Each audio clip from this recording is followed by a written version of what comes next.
Greetings, welcome back, guys. Now you might be wondering or thinking, wow, 2 videos and it hasn't even been 6 to 9 months yet? That's crazy. You got me.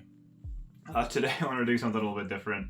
I just thought it'd be kind of funny, kind of interesting to go over. I have a box down here of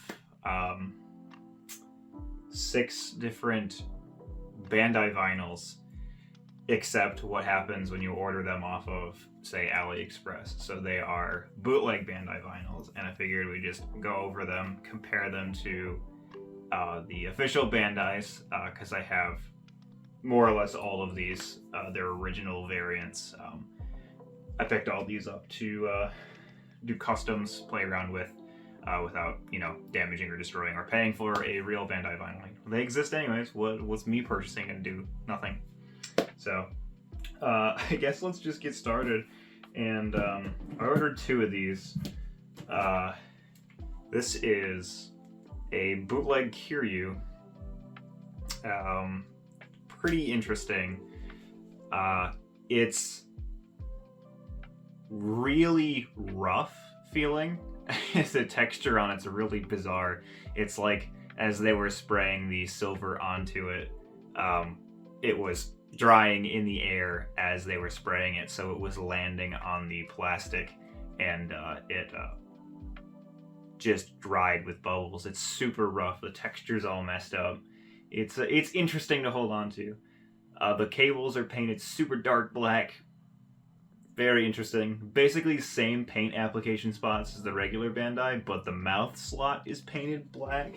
So I don't have the one that this is ripped straight from, because this would be the one with the hand, but I have the OG 6-inch Kiryu, the first one that came out in 2004 or whatever, since they were only doing the 8-inch ones before. He's just got the drill hand.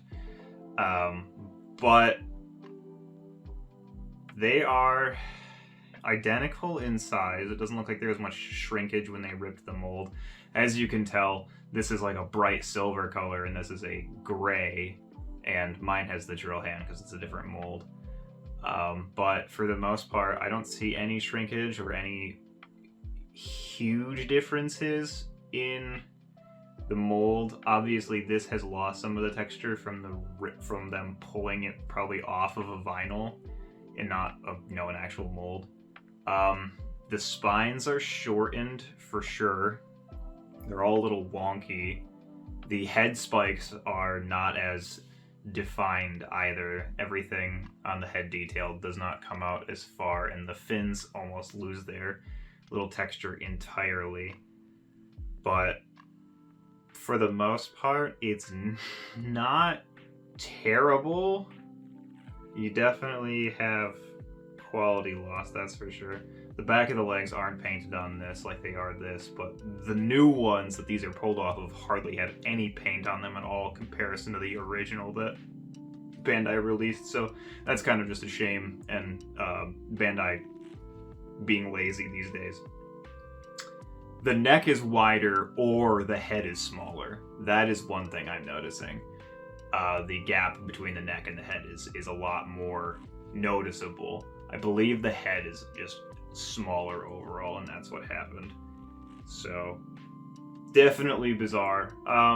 The plastic for this, I don't even know. I don't know what kind of plastic this is made out of. Obviously these are like softer vinyls, right? What you would expect from a Bandai, but this is just really hard plastic. Oh, and the leg joints and stuff aren't like glued like they are on the regular Bandai, so you can spin these around. Like, these are glued in place on the regular Bandai, which I thought was interesting. This came in the package with one of the legs like completely backwards. For quality comparisons, the box these came in, there are 7 of these in there. The box was the same size that what the Godzilla store sent me for 2 vinyls to fit inside of, so they were just jammed in there. Obviously they weren't too concerned. But that's the Kiryu. Very interesting. Not terrible by any means. Definitely not the best though. So let's move on to definitely a rough one. Godzilla 2000. I'm sure you guys, if you've been on eBay or Amazon and you've looked up Godzilla stuff before, you've probably gotten the advertisements for this exact one. I see this all the time. You can tell because the spines look like they're made out of Play-Doh. All of the texture is gone and the size is shrunk down and the sharpness is taken away. Similarly, I don't have the exact one that this is ripped off of. I have the Toho Kaiju series, which the current Bandai Godzilla 2000 of is a shrunken version of this. So this is the original, it's the biggest, it has the highest quality detail, and then Toho shrunk it and they're releasing this in a smaller scale because this is like a 7-inch figure. And then this is a rip of that, so you can see immediately just how big of a size difference there is. So this figure has basically been shrunk twice. So that's a lot of quality loss. It's very smush on the sides. I think I might be able to remedy that by heating it up, but it's very compressed in. Because he's supposed to be very wide. It's a wide figure, but this one's just very compressed. Interestingly enough, these arms move at the shoulders because the shoulders are cut and sculpted into the arms, whereas on the original, they're swivel from underneath the shoulder at the bicep because the shoulders are part of the torso mold, but they're separated on this. So that changes the shape of the figure a little bit. Another huge thing is the tail shape has changed a lot. It still has a little bit of a curve to it, but the spines kind of go down and then crank off at like a 30-degree angle, and then near the end of the tail here, it's just like twisted entirely, so the spines aren't like consistent and they don't look natural at all, whereas the original is like a smooth transition. Interestingly, they kept the pattern on the feet. One thing that I'll go over a little bit later on some of these is these are all from the same manufacturer.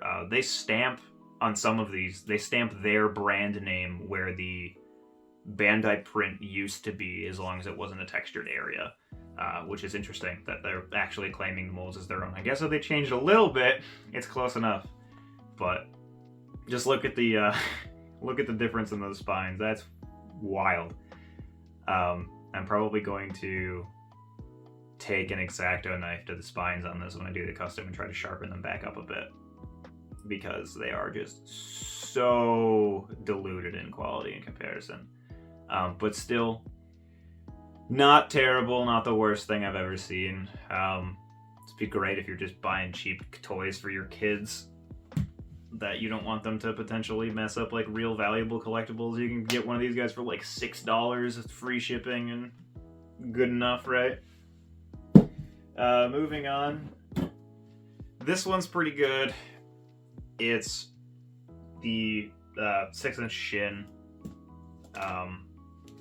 So here is the original. Basically the same size. There might be a tiny bit of shrinkage. Quality loss isn't actually too bad. This is pretty smooth in the first place because of Shin's skin texture being kind of weird. Bandai didn't put like a ton of effort into maintaining it for the 6-inch mold. So for the most part, it's like basically a perfect duplicate of the figure. The tail has slightly less of a bend to it and is slightly shorter, but not a noticeable amount by any means. Unless you have them side by side, you would never know. Obviously, this is super glossy, and this is like a dull matte color. The red paint is... Honestly, there's more red paint on the bootleg than there is on the original, which is kind of funny. And it's not done awfully, that's for sure. It could be worse. The toenails are a much different brown color. They're sprayed on a much more chocolate brown instead of like a dusty color like this guy has. And the eyes are, well, you know, just a dot. They're smaller on here, but that's just the paint. They just put they probably use like a toothpick or something, I don't know.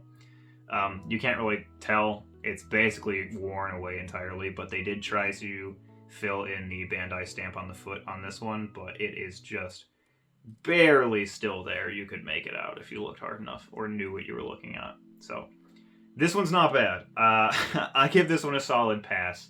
If you didn't, for some reason you couldn't find one of these, you could pick up one of these and be satisfied with it being super glossy, or just repaint it in a matte color and it's gonna be basically identical. It is a lot harder of a plastic. Then again, I can squish the tail on this guy. I can't squish it out. Actually, well, that hurts. It hurt. The spines hurt. But a lot's different, which is going to be a common trend. So, very interesting. This one's pretty good, in all things considered. So, next, this one's interesting. First time I looked at this one, I thought, is this the best one? And then it took me about 3 seconds to realize that something was wrong with this Godzilla 54. The paint itself looks nearly identical to how Bandai is painting these right now, which is interesting. But the arms are wrong. The arms are I can only assume, custom-made mold based off of the like Burning Godzilla movie monster series, like Heisei Godzilla.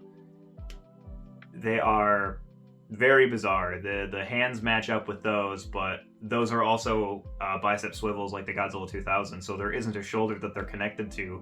But this mold from the 54 demands a shoulder swivel to attach. So they attach these arms that are just a different skin texture and obscenely large for this 54. So it's interesting, right? Because that's what the arms look like, or what they're supposed to look like. They're flatter, they're thinner, they're skinnier. The hands are in a side, like handshake position instead of like a claw position. Just entirely different. Little baby small arms in comparison. But everything else is pretty much the same. This is a Toho Kaiju series. So this is old in comparison to probably what a lot of you guys have. This is the first like 1998 release of this from the same set that Godzilla 2000 came from, not the current 54 that they've been selling for like the past like 4 or 5 years. With the paint that's closer to this, this is a lot less, but it's pretty close. The leg stance is definitely a little wider on this. I don't know if that is the way that the current Bandais look, is if they have a wider leg stance or not. I'm not sure. I didn't think that they would be. I'm pretty sure Bandai's just reusing their molds. The tail is identical for sure.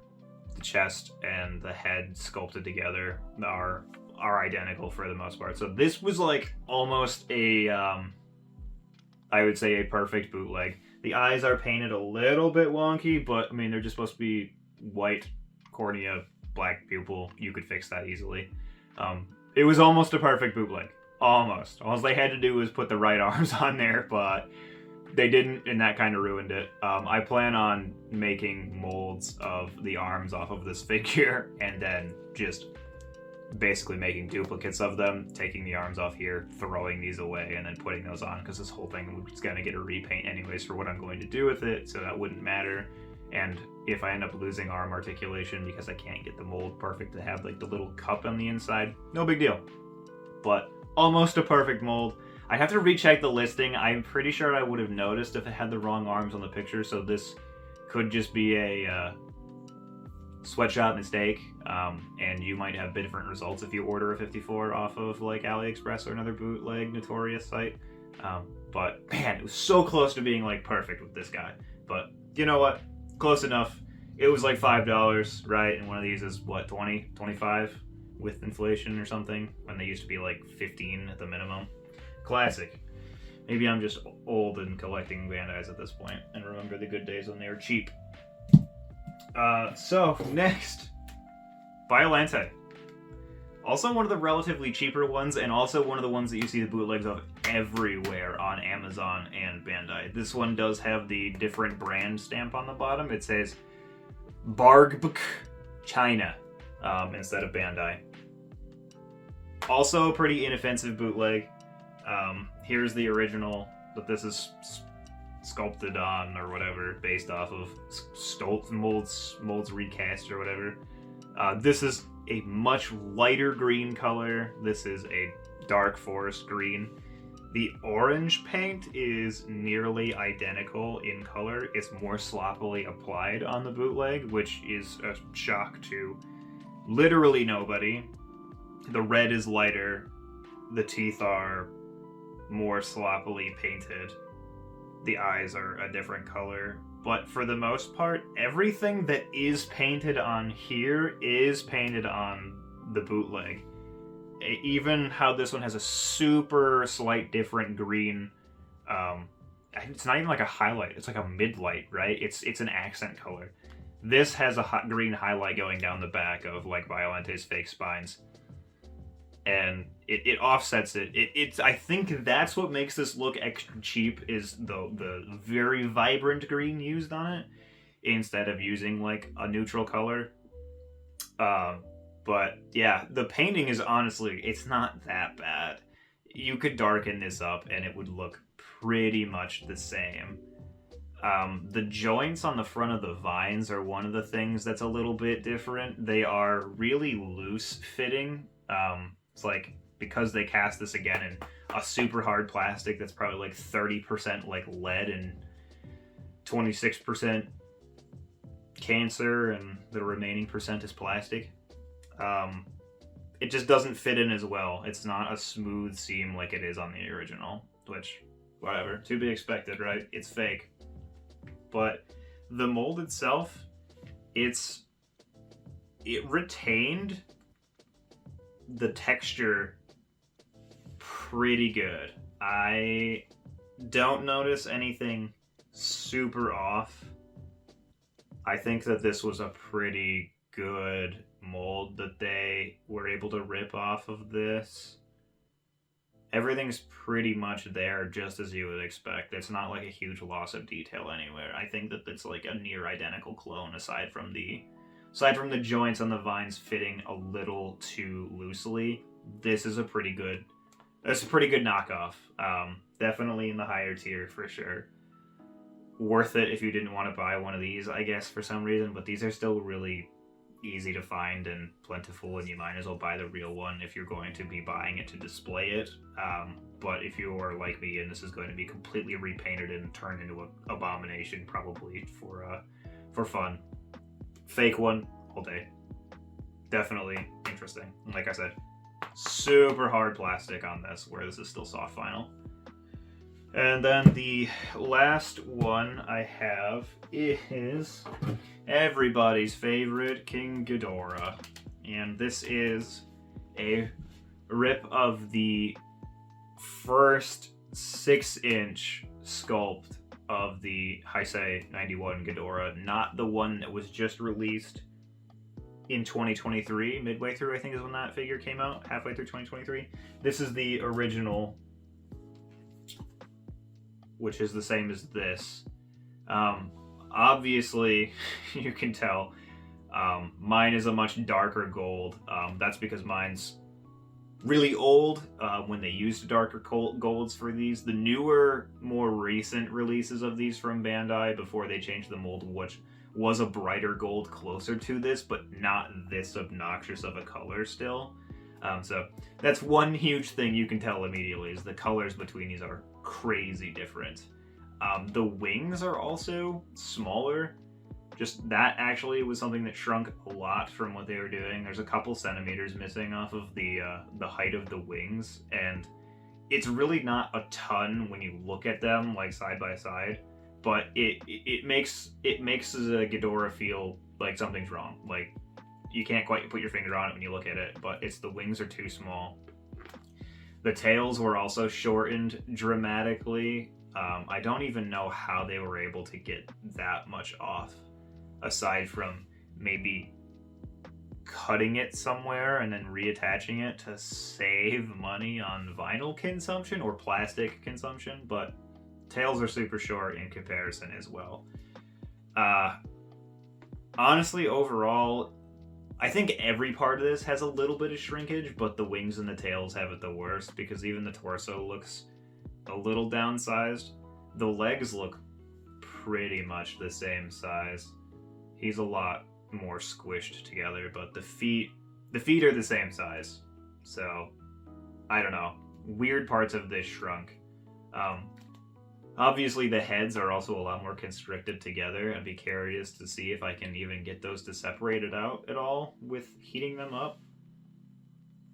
But the skin texture is still all there. It's the same. That this Ghidorah skin texture wasn't too wild off of this mold, so it's not a surprise that they were able to copy that perfectly.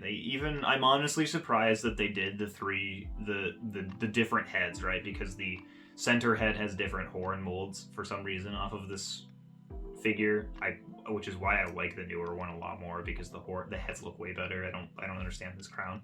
But they did that with this. They replicated it. They got a different mold for the middle head. I'm surprised they didn't just make a mold of either the side heads or the middle head and then just slap that on all three. That is honestly surprising that they went the extra 2 minutes of potentially casting time to come up with a different one. So props to them, I guess. The eyes are painted abysmally. I don't know if you'll be able to see them. I don't think you'll want to. It's the original paint on these. It's a red eye with a black slit for the pupil. These are painted like the Godzilla 54. The whole eye is painted in white, and then there's just a giant black dot put in there. It's honestly pretty goofy looking. It makes them look very interesting. Not very scary. The insides of the mouths are entirely painted. Were they on this? No, they weren't. Interesting. Okay, so the roofs of the mouths on the original, the real one, are not painted, but the tongues are, and then the teeth are. The roofs of the mouth on the bootleg are painted super bright red, that the tongue is also painted, and then the teeth are painted like super bright white, where the colors on this are muted and more natural for an animal. These are, it's like Ghidorah put his clown makeup on, which is great. It's so great. These are so interesting. This is also another one that got the foot stamped with something else. It also is barbed China instead of having the 2 feet with the multiple Bandai stamps and the dates. These are smoothed over and restamped. The heads feel really loose. I can't remember if these came glued in place or not. I know that some of these have broken seals on them from my older figures. I don't remember if the heads came glued in place on those, but they're definitely not glued in place on the bootleg. They are super loose. Oh wow, that is so interesting. They're just tiny little pegs holding on in there. That is so interesting. Can I get one of these off? Yeah.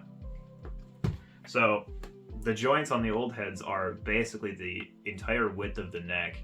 God, I don't know why Bandai used such stupid colors when they cast these things back in the day. Why is this Ghidorah peach? He's not a fucking peach color. But that's like the whole width of the head. Where this is like, I can't get the head off. I don't think I'd ever be able to get it back on if I did. It's a tiny peg. It's a tiny, tiny peg. It's like thinner than, it's like maybe half of a pencil width. It's so thin. It's so flimsy. I think I will glue these on. I think I might break them off and then re-glue them on and call that good, because they're so loose and sketchy and jank as it is. I don't see the need to worry about much else. Oh, I don't know. Interesting figure. But that was the last one. I actually ordered 2 of the Kiryus. They're basically identical to each other, so I'm assuming that most of these come out identical to each other. There's not some crazy big variation. Overall, they're not bad. The only weird thing is the 54 Godzilla having the incorrect arms. Everything is correct, if not slightly modified, right? The G2K had the shoulder swivel, which he doesn't have because he's supposed to have bicep swivel. You guys might need to tell me if you have one of the newer Movie Monster series of the Godzilla 2000, because I don't. I only have this older one. Did they change it? Did they change the mold to have shoulder swivels, or is it still the bicep swivel, so in and out motion only on the arms? I'd be curious to know if that is something that Bandai changed or something that China changed. But yeah, that's it. I just wanted to go over those with you guys, show you. I thought it was interesting. I'll be making customs out of these. They're all going to get repainted. They're all going to get tore apart. They're all going to get changed dramatically, but I wanted to just show off what they look like straight off the old boat and inform you guys in case you were thinking about ever maybe checking out some of these bootlegs. You'll know what to expect, at least from these casts. They're all the same when you're ordering. They're all the same bootlegs basically. I actually have 2 more on the way. One of them is a 8-inch aggregate destroyer. That is something that is new, that just popped up recently within the bootleg molding community or industry. I've noticed it's a legit mold recast of the late 90s mold. I think it's probably 98. The 8-inch aggregate destroyer, and it's like, I don't have an aggregate destroyer because that figure's like 60, 70, 80 bucks on a good day, and it's like, I don't really care that much, but if I can pay, I think it was like $25 for a bootleg of that and then repaint it, I think that'll be cool. I'll let you guys know when that comes in and show you. And then I also have a fake vinyl skull crawler that should be coming in with that at the same time. Obviously, there's no Movie Monsters series or Bandai skull crawlers that I'm aware of. Just like the Playmates or Jax or whoever made them, you know, the Walmart spec toys that were hard plastic slapped together, riddled with screws. But the one that I ordered is a cut-up vinyl mold of one of those. So I thought that was going to be interesting. It'll look a lot more natural with the rest of my vinyls. I could never bring myself to buy a figure of a skull crawler, let alone one made of hard plastic and screw them together and look abysmal. But if it comes in and it's like this and made of the vinyl, and then I can repaint it and stuff, I think that'll be cool to have. I'm excited for that. That one figure was like $3, so I figured I might as well throw it in at the same time that I'm ordering that aggregate. I'm curious. The world of bootlegs are very interesting, to say the least. These are awful in comparison to some of the other stuff you can get, like that 84 I showed off recently, or another custom I did. I haven't really showed this one off yet. I might make a separate video entirely, but there is a bootleg of the 75 Mechagodzilla Bandai vinyl that you can get, and it's a perfect replication. Like, no flaws, no differences at all, and it's cast in a metallic vinyl, so if you have anything that rubs off, it's actually metallic still, unlike Bandai that loves to cast their mechs in brown vinyl for some reason. And obviously, if you can see behind me, this is one of the other notorious bootlegs that's out there right now, is the SH Monster's Showa Ghidorah. That figure is baller. There is no reason not to get one if you can find one and afford to. I think that's a perfectly good pickup, especially since nobody is producing it. You're not hurting anybody buying one. Somebody made that entirely themselves, or it was a leaked design that never got used from Tamashii Nations, whatever the matter. That's a good pickup for sure. I think that's the end of all the bootlegs I have right now. But yeah, I hope you enjoyed going through this with me and experiencing my ramblings and thoughts on them. I'd be curious to know what you guys think, or if you have any of like these Bandai bootlegs or any Bandai bootlegs in general. Let me know which mold you have, and scale 1 to 10 how close it is to the original. Tell me what's wrong with it. I'd be curious to see, or curious to know, I guess, what you guys have, what you think. But that's it from me. Enjoy one last frame of this headless Ghidorah that I haven't reattached yet because, God, I can't fucking do it. Alright, see you later.